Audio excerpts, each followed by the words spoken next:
तो मैंने इस बोर्ड पर इस इक्वेशन को लिख लिया, assets equals to liabilities plus capital. Let's say mister A owner का नाम है, right. Mister A started business, मैं यहाँ पे लिख रही हूँ स्टार्टेड बिजनेस। उन्होंने बिजनेस स्टार्ट किया, मतलब मिस्टर ए अलग है और बिजनेस अलग है, सेपरेट एंटिटी कंसेप्ट, ठीक है। So mister A started business with capital of ₹10 lakh in form of cash, ठीक है। तो मिस्टर ए ने बिजनेस स्टार्ट किया 10 लाख रुपीस की कैपिटल से इन फॉर्म ऑफ कैश। अब हमें क्या करना है, इसका डबल कंसेप्ट या डुअल एस्पेक्ट कंसेप्ट हमें इस पे लगाना है। हमें देखना है कि इस ट्रांजैक्शन के दो एंट्रीज क्या होंगी। सबसे पहली चीज, बिजनेस में कैपिटल आ रही है, तो पहली चीज कैपिटल इंक्रीज हो जाएगी। अब मैं इंक्रीज के लिए प्लस साइन यूज कर रही हूँ, डिक्रीज के लिए माइनस साइन यूज कर रही हूँ फॉर ऑब्वियस रीजन। तो कैपिटल इंक्रीज होगी। अब हमें किसके एस्पेक्ट से देखना है, बिजनेस एस्पेक्ट से। मिस्टर ए के हिसाब से नहीं, मुझे किसके हिसाब से देखना है, बिजनेस के हिसाब से। तो बिजनेस के हिसाब से कैपिटल आई कितने की, 10 लाख रुपीस की, ठीक है। दूसरा, जो ये कैपिटल थी वो किस फॉर्म में आई है, कैश के फॉर्म में आई है। और कैश हमारे लिए क्या होता है, बिजनेस के लिए क्या है, असेट है। तो एक असेट है जिसका नाम है कैश। तो कैश नाम का असेट भी क्या हो रहा है, बिजनेस में इंक्रीज हो रहा है। और कितने रुपए से हो रहा है, 10 लाख रुपीस से हो रहा है। तो ये क्या हुआ, इस इवेंट के या इस फाइनेंशियल इवेंट या ट्रांजैक्शन के दो इंपैक्ट्स हैं। पहला, कैपिटल इंक्रीज हुई बिजनेस के लिए, और दूसरा, असेट के फॉर्म में कैश इंक्रीज हुआ फॉर ₹10 लाख। अब हम इसे इस अकाउंटिंग इक्वेशन में डाल देते हैं। तो असेट्स में मैंने आपको पहले ही बताया था, एक बिजनेस में बहुत सारे असेट्स होते हैं, तो हम असेट्स को उनके नाम पे ही रिकॉर्ड करते हैं, क्योंकि अगर सारे असेट्स एक साथ दिखा देंगे तो हमें पता कैसे चलेगा कब कोई असेट बढ़ रहा है या कब कोई असेट घट रहा है। तो यहाँ पे असेट्स में मैंने सबसे पहले कैटेगरी लिखी कैश। तो कैश कितना इंक्रीज हो गया मेरे पास, 10 लाख रुपीस का कैश आ गया, इज इक्वल्स टू लायबिलिटी अभी कुछ है नहीं, तो लायबिलिटी अभी हम लिखेंगे 0। और कैपिटल कितनी है मेरे पास, 10 लाख रुपीस की कैपिटल है, राइट। कैपिटल भी कितनी है मेरे पास, 10 लाख रुपीस की है। तो असेट साइड का टोटल कितना आ गया, 10 लाख आ गया, और लायबिलिटी या कैपिटल साइड का टोटल कितना आ गया, 10 लाख आ गया। इक्वेशन देखिए बैलेंस हो रही है, बिल्कुल बैलेंस हो रही है। ये इस साइड को हम क्या बोलेंगे, इस साइड को बोलेंगे हम लोग लेफ्ट हैंड साइड, और इस साइड को हम लोग क्या बोलेंगे, राइट हैंड साइड। और जो हमारा लेफ्ट हैंड साइड है वो हमारे राइट हैंड साइड के बराबर आ रहा है, 10 लाख और 10 लाख रुपए, ठीक है। चलिए अब आ जाते हैं दूसरी ट्रांजैक्शन पे, इसे हटा देते हैं। चलिए इसे हटा देते हैं, दूसरी ट्रांजैक्शन लिख लेते हैं। दूसरी ट्रांजैक्शन मान लेते हैं, हमने कहा machinery purchased, machinery purchase of ₹50,000 on credit, ठीक है। Machinery purchase of ₹50,000 on credit. Credit का मतलब होता है बेटा उधारी। अब जब आप कहीं से जैसे गाड़ी खरीदने जाएंगे तो आपसे कहेंगे कि आपको क्रेडिट लेना है, राइट, आपको फाइनेंस की फैसिलिटी लेनी है। इसका मतलब क्या होता है कि अगर आपके पास पैसे नहीं है तो क्या आपको उधारी पर लोन के फॉर्म में पैसा लेना है। तो machinery purchase of ₹50,000 on credit. तो हमने क्या किया, मशीनरी खरीदी है, कितने की खरीदी है, 50,000 की, लेकिन हमने पैसा नहीं दिया है, हमारे ऊपर क्या हो गई है, उधारी हो गई है। तो चलिए अब इस ट्रांजेक्शन के दो इंपैक्ट देख लेते हैं। सबसे पहली बात, बिजनेस में मशीनरी नाम का जो असेट है मशीनरी, वो क्या हो रहा है, इंक्रीज हो रहा है। कितने से इंक्रीज हो रहा है, 50,000 से इंक्रीज हो रहा है, ठीक है। उसके बाद दूसरी चीज, बिजनेस के ऊपर उधारी बढ़ रही है। सो लायबिलिटी जो है बिजनेस के ऊपर, उधारी को हम क्या बोलते हैं, बिजनेस की भाषा में लायबिलिटी बोलते हैं, अकाउंटिंग की भाषा में। तो लायबिलिटी जो है वो बिजनेस पे इंक्रीज हो रही है, कितने रुपए से, 50,000 रुपए से।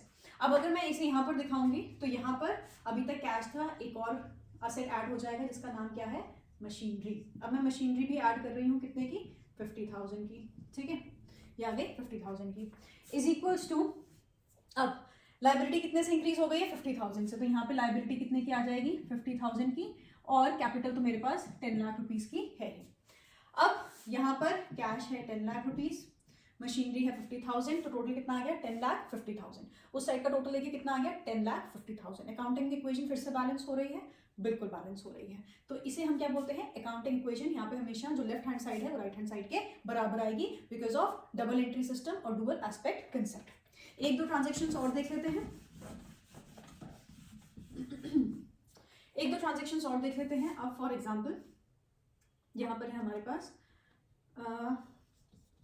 Purchased furniture for ₹1 lakh.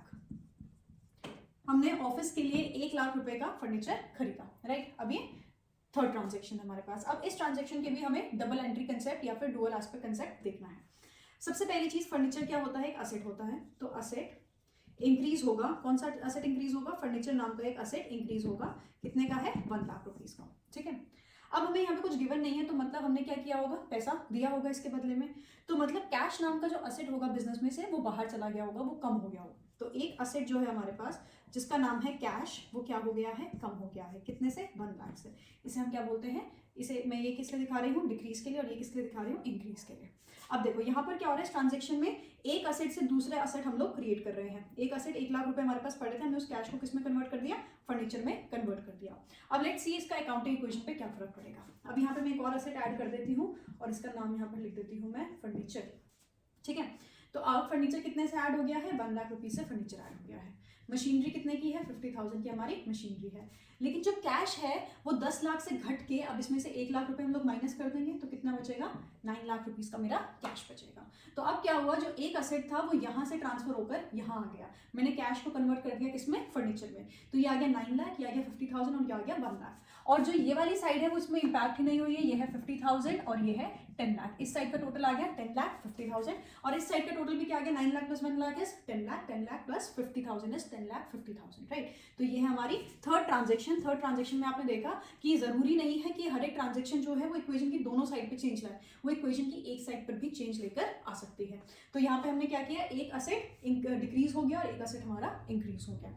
इसके अलावा आपके पास बुक पे काफी सारे क्वेश्चंस होंगे, आप उन्हें रेफर कर सकते हैं, और अगर आपको उन क्वेश्चंस में कोई भी दिक्कत आएगी, कोई परेशानी आएगी, तो आप नीचे उसे कमेंट सेक्शन में मेंशन कर सकते हैं। I help you out with those problems, क्योंकि अभी हमारे पास टाइम लिमिटेड है, हम वीडियो में सब कुछ कवर नहीं कर सकते हैं, पूरे क्वेश्चंस नहीं कर सकते हैं, तो इसीलिए अभी मैं एक्सप्लेनेटरी पार्ट कर रही हूँ। और जब आप क्वेश्चंस करने बैठेंगे इस कंसेप्ट को यूज करते हुए और आपको कोई चीज़ समझ में नहीं आएगी, तो आप नीचे कॉमेंट सेक्शन में उसके बारे में मुझे बता सकते हैं, और मैं उसके लिए एक वीडियो क्रिएट कर दूंगी, या मैं आपको पर्सनली उसका सोल्यूशन या उसका मतलब क्या है वो समझा दूंगी। ओके, सो हमने 3 एंट्रीज का एग्जांपल लिया कि कैसे हर एक ट्रांजेक्शन के हम 2 एस्पेक्ट्स देखते हैं। अब इसके बाद हम आ जाते हैं, ये तो हो गया डुअल एस्पेक्ट कंसेप्ट, अब हम आ जाते हैं डबल एंट्री सिस्टम पर। अब हम धीरे धीरे अकाउंटिंग के मेन फॉर्म पर आ रहे हैं, और मैंने यहाँ पे कुछ 6 टर्म्स लिखी हैं जिनको हमने डिफाइन किया था और जिसे हमने समझा था, assets, liabilities, drawings and capital, expenses, losses, incomes and gains, right. अब मैंने क्या किया, आप देखेंगे मैंने इन्हें जस्ट ऑपोजिट साइड्स पे लिखा है, एसेट और लायबिलिटीज को साइड बाय साइड लिखा है, ड्राइंग्स और कैपिटल को, एक्सपेंसेस, लॉसेस और इनकम्स और गेन्स को, राइट। अब हम बात कर लेते हैं कुछ ऐसी टर्मिनोलॉजी की जो सिर्फ और सिर्फ अकाउंटिंग में इस्तेमाल होती है। एक टर्म है डेबिट और एक टर्म है क्रेडिट, राइट। ये दोनों टर्म्स ऐसी हैं जो अकाउंटिंग में बहुत फ्रीक्वेंटली इस्तेमाल होती हैं, और डेबिट और क्रेडिट तो ऐसे वर्ड्स हैं जिसका कुछ अपना मतलब नहीं है, ना डेबिट का कुछ मतलब है ना क्रेडिट का कुछ मतलब है। डेबिट और क्रेडिट सिर्फ और सिर्फ 2 एक्सट्रीम पोल्स हैं हमारे लिए, राइट। डेबिट और क्रेडिट क्या है हमारे लिए, 2 एक्सट्रीम पोल्स हैं। अगर कोई एक चीज डेबिट का साइड ले लेगी तो फिर दूसरी चीज हमारे लिए क्या हो जाती है, क्रेडिट की साइड हो जाती है। मतलब जब हम लोग ट्रांजेक्शन का डबल एंट्री सिस्टम देखते हैं, या फिर हम लोग उसका डबल एस्पेक्ट देखते हैं, जैसे हमने इससे पहले वाले में देखा था कि कैपिटल आई तो कैपिटल में क्या हुआ, कैपिटल इंक्रीज हुई और कैश इंक्रीज हुआ। तो अब क्या होगा, जो 2 हमारे एस्पेक्ट्स हैं, एक एस्पेक्ट जो होगा वो डेबिट साइड पे जाएगा और दूसरा एस्पेक्ट जो होगा क्रेडिट साइड पे होगा, और इस वजह से क्या होगा, डेबिट और क्रेडिट हमेशा क्या होंगे, बराबर होंगे, और हमेशा क्या होंगे, दोनों ऑपोजिट होंगे। अगर ट्रांजैक्शन की एक साइड जो है, एक एस्पेक्ट जो है वो डेबिट साइड ले लेगी तो दूसरी कहाँ चली जाएगी, क्रेडिट में चली जाएगी। लेकिन हमने कुछ क्या कर रखे हैं, रूल्स ले डाउन कर रखे हैं ये डिसाइड करने के लिए कि ट्रांजैक्शन की कौन सी साइड डेबिट पे जाएगी और कौन सी चीज क्रेडिट पे जाएगी, और उसे हम लोग 2 तरीके से पढ़ते हैं। एक है हमारे पास ट्रेडिशनल तरीका है और एक हमारे पास है मॉडर्न तरीका, राइट। मॉडर्न ऑब्वियस सी बात है, रिलेटिवली थोड़ा नया तरीका है, और ट्रेडिशनल जो पहले से चलता आ रहा है। ट्रेडिशनल तरीके में हम लोग पढ़ते हैं golden rules of accounting, golden rules of accounting, और मॉडर्न एस्पेक्ट में इन्हीं गोल्डन रूल्स ऑफ अकाउंटिंग को हम एक टेबल के फॉर्म में पढ़ते हैं, टैबुलर फॉर्म में पढ़ते हैं, और ये जो मैंने यहाँ पे बनाया है इसी से बनेगा आपका modern way of doing accounting and modern way of identifying कि ट्रांजैक्शन की कौन सी साइड डेबिट में जाएगी और कौन सी चीज क्रेडिट में जाएगी, और इसी के लिए मैंने यहाँ पर ये एक टेबल बनाया है, right. So I am repeating it once more कि डबल एंट्री सिस्टम के हिसाब से, क्योंकि हर एक ट्रांजैक्शन के 2 एस्पेक्ट्स होंगे, तो ट्रांजैक्शन के एक एस्पेक्ट को बोला जाएगा डेबिट और दूसरा एस्पेक्ट को बोला जाएगा क्रेडिट, और क्योंकि दोनों एस्पेक्ट्स हमेशा बराबरी दिखाते हैं तो इसलिए डेबिट किसके बराबर होगा, क्रेडिट के बराबर होगा। तो ये है हमारे अकाउंटिंग का main double entry system, that debit is always equals to my credit, और इसीलिए मैं अभी आपको ये ट्रेडिशनल तरीका नहीं बता रही हूँ। वैसे मैं आपको ये बात बता दूं कि ट्रेडिशनल और मॉडर्न तरीका है एक ही, फंडामेंटल्स एक ही हैं, बस हमने क्या क्या किया है, उन्हें बेटर समझने के लिए मॉडर्न तरीके से उसे हमने मोल्ड कर दिया है। तो एक बार जब हम पूरा जर्नल समझ जाएंगे, हम कैसे डेबिट और क्रेडिट को आइडेंटिफाई करते हैं वो समझ जाएंगे, तो हम मॉडर्न तरीके को ट्रेडिशनल तरीके से कनेक्ट करके देख लेंगे। ठीक है, तो अभी के लिए पहले हम ये टेबल देख लेते हैं। तो ये है मेरे पास एक टेबल। ओके, इस टेबल को मैंने बीच में से डिवाइड कर दिया। ठीक है, अब आपको पता है असेट्स और लायबिलिटीज बिल्कुल ऑपोजिट है अकाउंटिंग के टर्म्स में। असेट जो ओन करते हैं, लायबिलिटीज जो ओ करते हैं, राइट। कैपिटल वो पैसा जो ओनर ने बिजनेस को दिया है, ड्रॉइंग्स वो पैसा जो ओनर ने बिजनेस में से एक्सट्रैक्ट किया है, एक्सपेंस यानी कि खर्चा, इनकम यानी कि कमाई, लॉस मतलब नुकसान, गेन मतलब मुनाफा। मतलब मैंने क्या किया, दो एक्सट्रीम साइड लिया। मैंने आपको बताया है कि दोनों साइड्स क्या होती है, एक्सट्रीम को हम क्या बोलते हैं, डेबिट एंड क्रेडिट। तो इसके ऊपर तो मैंने लिख दिया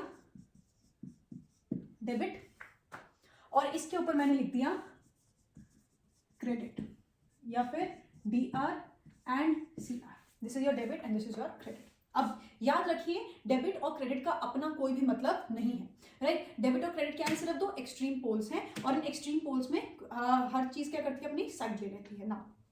अब ध्यान से सुनिएगा जो भी मैं कह रही हूँ। बिजनेस में असेट्स, ड्रॉइंग्स और एक्सपेंसेस या फिर लॉसेस जब भी बढ़ेंगे, right, I am repeating it, business में जब भी असेट्स, ड्रॉइंग्स या एक्सपेंसेस या फिर लॉसेस बढ़ेंगे तो वो जाएंगे डेबिट साइड पे। वो कौन सी साइड पे जाएंगे, डेबिट साइड पे जाएंगे। अब फॉर एग्जांपल मैंने आपसे कहा कि बिजनेस में कैपिटल आई कैश के फॉर्म में, तो असेट क्या हो रहा है, इंक्रीज हो रहा है, तो कैश कहाँ जाएगा, डेबिट में जाएगा। कैश कहाँ जाएगा, डेबिट में जाएगा। बिजनेस ने फर्नीचर खरीदा, तो फर्नीचर आने की वजह से असेट बढ़ेगा, तो फर्नीचर जो है वो क्योंकि इंक्रीज हो रहा है वो कहाँ जाएगा, डेबिट में जाएगा। ठीक है, उसी तरीके से एक्सपेंसेस एंड लॉसेस। अब मैंने क्या किया, कुछ रॉ मटेरियल मंगाया, ले लो मैंने किसी को सैलरी दी। अब सैलरी क्या है, एक्सपेंस है। सैलरी पे करने की वजह से मेरे एक्सपेंसेस बढ़ रहे हैं, तो अगर मैं सैलरी पे करूंगी तो वो कहाँ दिखाया जाएगा, वो डेबिट के अंदर दिखाया जाएगा। तो बिजनेस में असेट्स, ड्रॉइंग्स और एक्सपेंसेस जब भी इंक्रीज होंगे तो उन्हें दिखाया जाएगा डेबिट साइड पर, उसे दिखाया जाएगा डेबिट साइड पर।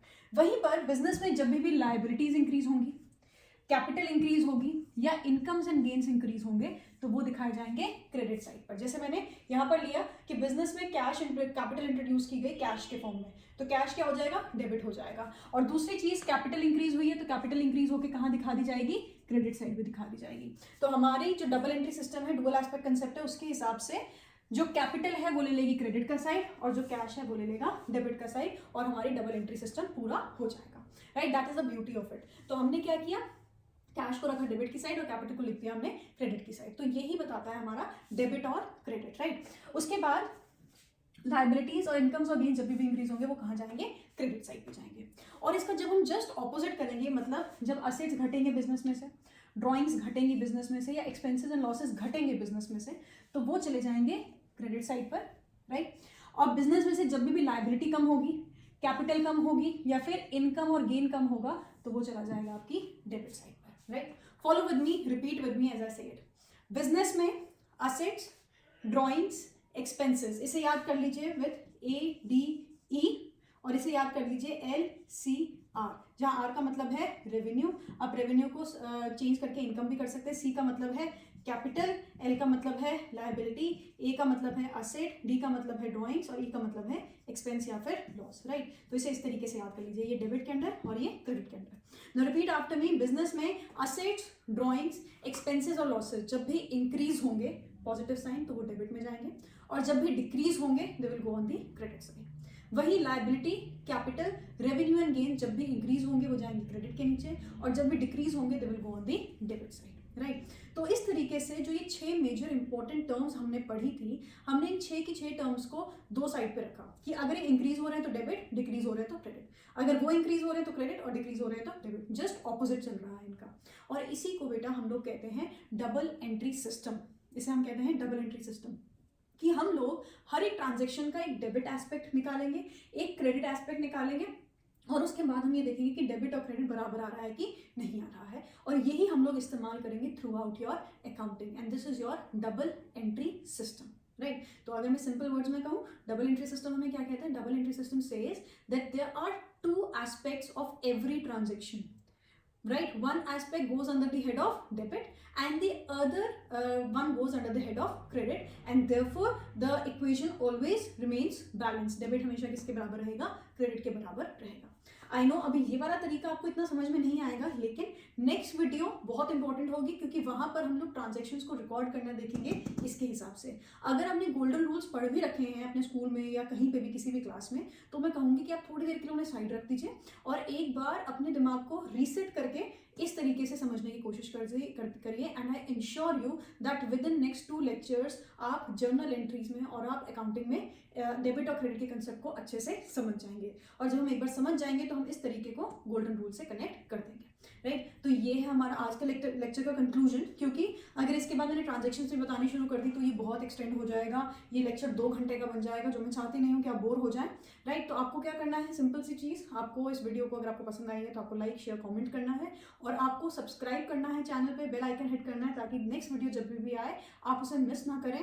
आप कभी भी कहीं पे भी बैठे हो, जस्ट प्लग इन अपने ईयरप्लग्स लगाइए और 15 मिनट 20 मिनट या 30 मिनट जितने देर की भी वीडियो है उसे देखिए। उससे आपके फाइनेंशियल अकाउंटिंग करने का तरीका और आपका कंसेप्ट बहुत ज़्यादा क्लियर हो जाएगा। एंड आई श्योर यू अगर आप ये सारी लेक्चर सीरीज फॉलो करते रहेंगे और जितनी भी अपनी प्रॉब्लम्स हैं मुझसे शेयर करते रहेंगे, कमेंट्स में डिस्कस करते रहेंगे, तो ऐसा नहीं होगा कि आपको अकाउंट्स में कोई भी प्रॉब्लम आएगी। So until next time, next video में हम ये वाला जो ये हमने टेबल देखा है अभी सिर्फ देखिए इस टेबल को, नेक्स्ट लेक्चर में हम देखेंगे कि ये टेबल हम लोग अप्लाई कैसे करते हैं in real life scenario. Question के बेसिस पे हम देखेंगे, क्वेश्चंस के हेल्प से हम लोग देखेंगे कि ये टेबल किस तरीके से काम करता है। Thank you so much for watching, until next time.